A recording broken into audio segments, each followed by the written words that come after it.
Assalamualaikum warahmatullahi wabarakatuh.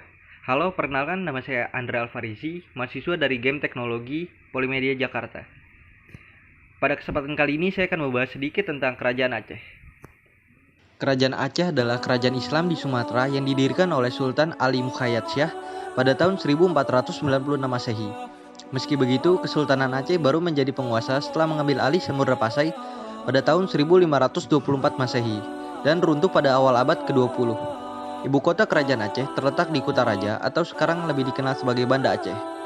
Kerajaan ini mencapai puncak kejayaannya pada masa pemerintahan Sultan Iskandar Muda pada tahun 1607 sampai 1636 Masehi.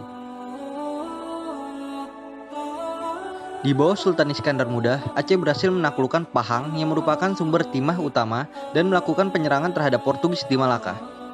Selain itu, kejayaan Aceh tidak lepas dari letak kerajaannya yang strategis, yaitu di dekat jalur pelayaran dan perdagangan internasional. Pada tahun 1641 Masehi atau sepeninggalnya Sultan Iskandar Thani, kerajaan Aceh mengalami kemunduran. Faktor kejatuhan kerajaan Aceh paling utama adalah adanya perebutan kekuasaan di antara para pewaris tahta.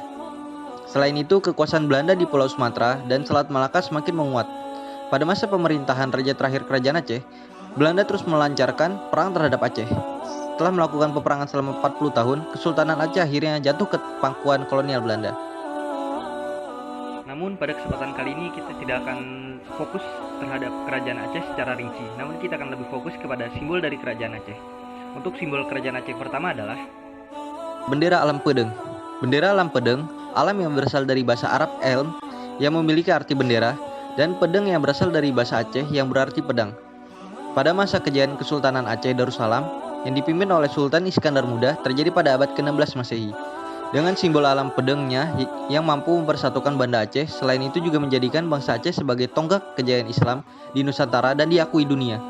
Hal ini menunjukkan bahwa sejak dulu Aceh telah memiliki simbol kebesaran tersendiri, yaitu bendera alam pedeng. Perlu diketahui bahwa sudah hampir 125 tahun, bendera alam pedeng tidak pernah berkibar di tanah Rencong ini. Namun untuk membangkitkan kejayaan Aceh pada masa silam, saat upacara adat istiadat pada tanggal 11 September 2018, pewaris Diraja Aceh Darussalam PSBDYMM Tuanku Muhammad I Zain Al-Hajj kembali mengibarkan simbol kebesaran Aceh tersebut. Bisa kita lihat, ini adalah bendera alam pedeng.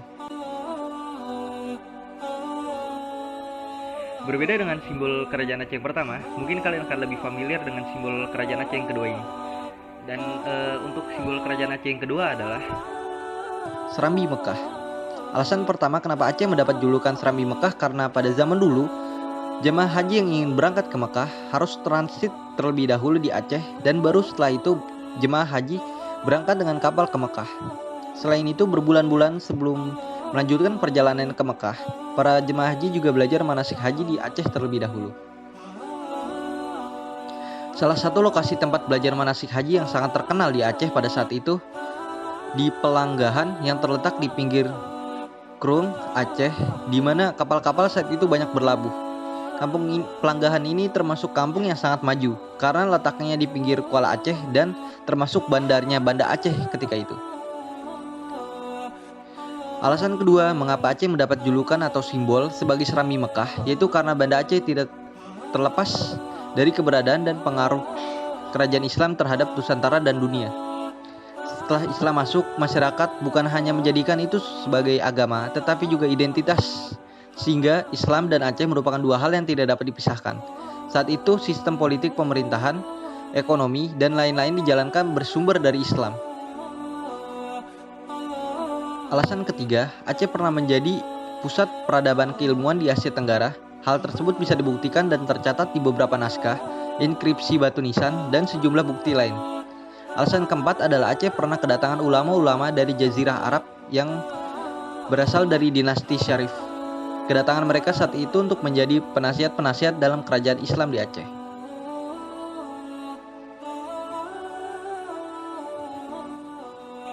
Berikut ini adalah materi referensi yang saya gunakan untuk menyusun materi ini.